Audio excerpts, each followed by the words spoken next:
Hello friends, welcome to Mouni cine updates. இன்றைக்கி actor சபரியோட ஒரு ஸ்பெஷல் டே. அவருக்கு இன்றைக்கி பர்த்டேங்க. ஸோ நம்மளோட எம்சியூ சார்பாக பிறந்தநாள் வாழ்த்துக்கள் சொல்லலாம்.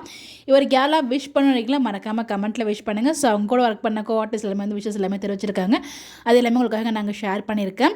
ஸோ நம்ம லக்ஷ்மி பிரியா, அதுக்கப்புறம் வந்து பார்த்திங்கன்னா அவர் கூட ஒர்க் பண்ண எல்லா ஆர்டிஸ்ட்டுமே வந்து மேக்ஸிமம் வந்து ஷேர் பண்ணியிருந்தாங்க.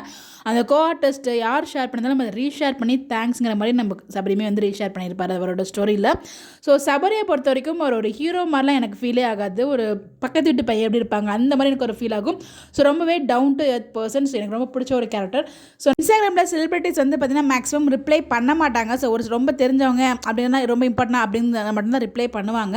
பட் சபரியை பொறுத்த வரைக்கும் நான்லாம் வந்து ஒரு பெரிய ஆளாக கிடையாது. பட் நான் மெசேஜ் பண்ண கூட ரிப்ளை எல்லாம் பண்ணியிருக்காரு. ஸோ எப்பயுமே பண்ணுறோம் இல்லையோ, பட் ஒரு சில மெசேஜஸ் இம்பார்ட்டன் ஏதாவது கேட்டு ரிப்ளை கொடுப்பார் அவர். கண்டிப்பாக அவர் சைடு நமக்கு ரிப்ளை இருக்கும்.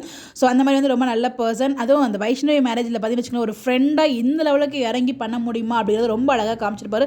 இப்படி ஒரு ஃப்ரெண்ட் இருந்தால் எல்லாருமே கொடுத்து வச்சாங்கப்பா அப்படிங்கிற மாதிரி நம்ம வந்து சொல்லி லெவலுக்கு ஃபீல் பண்ணுற லெவலுக்கு வந்து அவர் இறங்கி ஒவ்வொரு விஷயம் பார்த்துட்டு இருந்தார். அது எல்லாமே ரொம்ப நல்லா இருந்துச்சு. ஒரு உண்மையிலே ஒரு பர்சனாக ஒரு சொல்ல ஒரு குட் சோல் அவர்.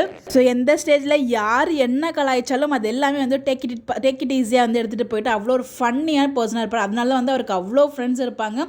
ஸோ யார் கூட போனாலுமே ரொம்ப ஜோவியலாக ரொம்ப ஈஸியாக மிங்கிள் ஆகிடுவார். ஸோ அப்படியே இருப்பார். அதாவது நான் சொல்கிறேன், ஒரு ஆக்டருங்கிற வந்து லக்ஷ்மி பிரியா பார்க்கும்போது அப்படி நமக்கு வந்து ஒரு ஆக்ட்ரஸ் அப்படிங்கிற ஒரு ஃபீல் இருக்காது. ரொம்ப கேஷுவலாக இருப்பாங்க. அதே மாதிரி தான் வந்து பார்த்தீங்கன்னா நம்ம சபரியுமே ரொம்ப ரொம்ப கேஷுவலாக இருப்பார். எப்பவுமே பிளாக் ஷீப்பில் வந்து சீரிஸ் பண்ணிட்டு இருந்தார், வெப் சீரிஸ். அதுலேருந்து அதுக்கப்புறம் நம்ம விஜய் டிவியில் வேலன் சீரியல், அப்புறம் வந்து பொன்னிசில் வந்து வேலைக்காரன் பண்ணிட்டு இருந்தாங்க. இப்போ வந்து ஆஃப்டர்நூன் ஸ்லாட்டில் நம்பர் 1 சீரியலாக இருந்துட்டு இருக்க பொன்னி சீரியலில் மெயின்லியாக கலக்கிட்டு இருக்காரு. ஸோ நிறைய ஷோஸ் வந்து ஹோஸ்ட் பண்ணிட்டு இருக்காரு. ரொம்ப நாளுக்கு அப்புறம் விஜய் டிவியில் ஒரு ஷோஸை ஹோஸ்ட் பண்ணணும் அப்படின்ற மாதிரி சொல்லி ஒரு ஷோமே ஹோஸ்ட் பண்ணியிருப்பாரு. ஸோ நிறைய விஷயங்களுக்கு வந்து ரீச் ஆகிட்டு இருக்கு.